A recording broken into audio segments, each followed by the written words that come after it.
I just fucked a fat chick the size of Shaq who was beaten repeatedly with an ugly stick. We are talking serial beatings here. It started off innocently enough.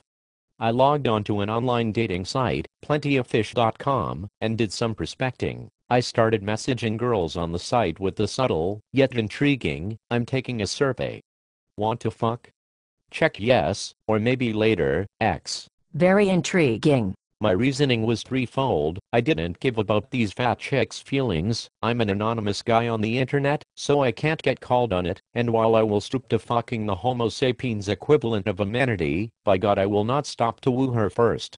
After a couple dozen survey queries, I managed to get a response from Wendy, who instant messaged me. "God, are you for real?" I replied. "That's funny." "In that picture, is that your ass or fire truck?" "What?" "Nothing. Want to get a drink? At your house?"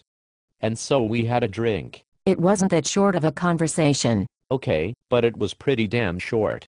No joke, 30 minutes on Messenger, then 30 minutes on the phone, and then I can't talk dirty anymore. My phone is dying, but I'll be there in 20 minutes.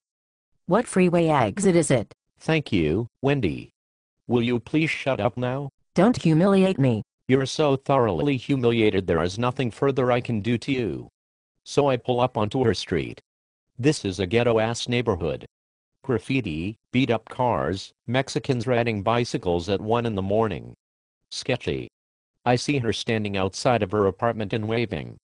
I crane my head and pull up closer and oh God, she's ugly. You're so cruel. Shut up. This manatee was 6 feet tall, a monster, and wide as a house. Her face had a crazed expression on it, and all of a sudden I knew she wasn't joking about those 6 prescription meds she takes. "Hey. Are you okay?" I said. "You don't look so excited to see me." I summon up all the fake smiling skill I've acquired during 4 years of business school. Not good enough. Maybe if I had an MBA. We went up to her apartment. "Hey, so you mentioned you have some rum?"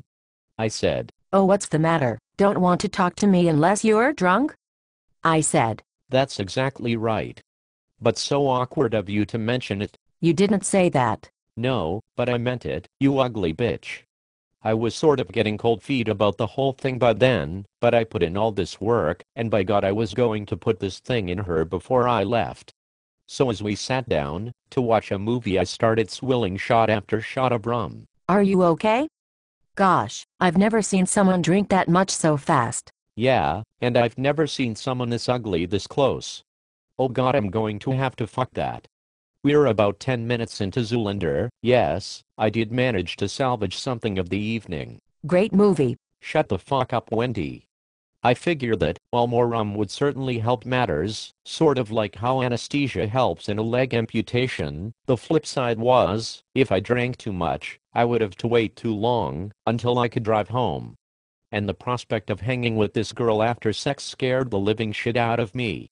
So I tossed aside the bottle and made my move X. He didn't even seduce me. He just took off our clothes and dragged me to the bedroom. I looked at her wishing I had a paper bag to put over her face.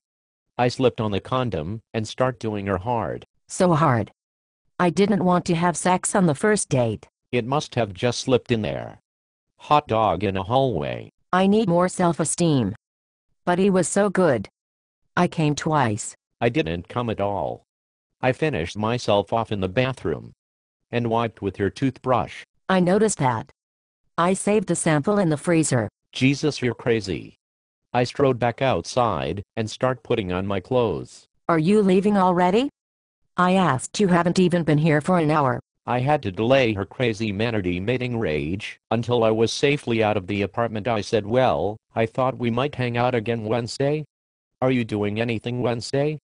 I said, as I hurriedly put on my sweater. No. Great, how about we hang out again Wednesday?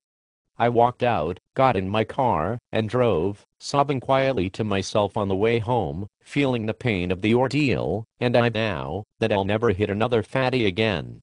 But deep down I know it's in vain. Because the call of the manatee will one day sound again, and God only knows if I'll have the strength to refuse. I love you, John Hardstars.